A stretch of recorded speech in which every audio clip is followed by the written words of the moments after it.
But think about when Katrina struck in the Gulf Coast. The American people responded in a way that was extraordinary. They knew that something needed to be done, and they didn't wait to see who was going to do what.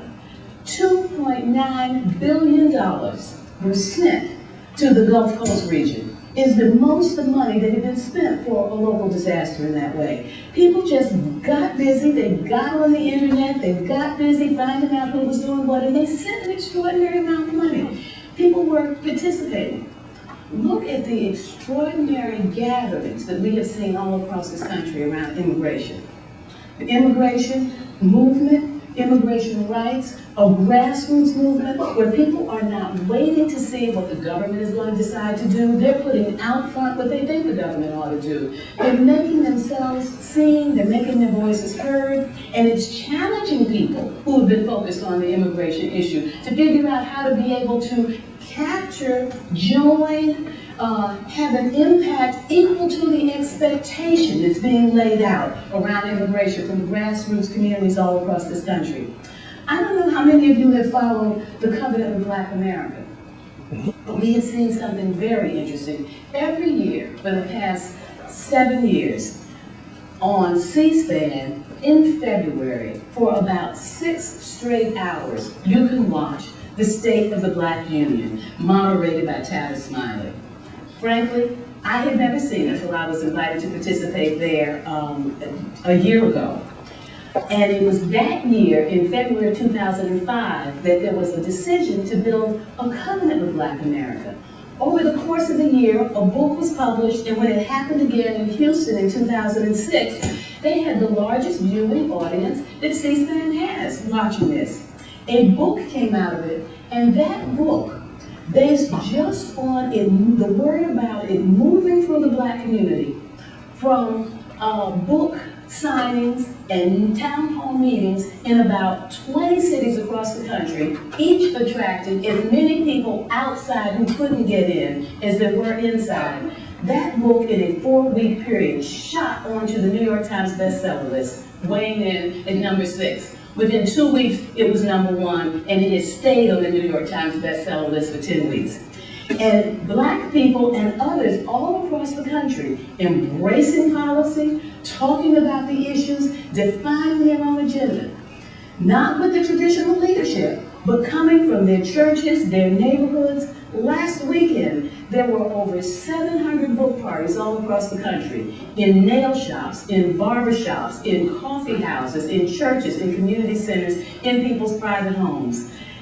What once would have been Dr. Martin Luther King Jr. setting the agenda, calling the meeting, leading the march, is now Black people all across the country saying, we can define what it means to improve life in the community. What does this mean for people who consider themselves to be leaders?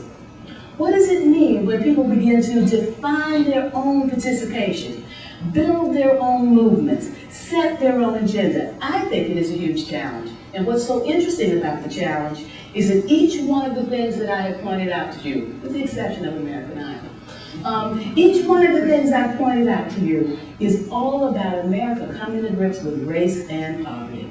Because race and poverty really is the agenda that stumps this country more than anything else.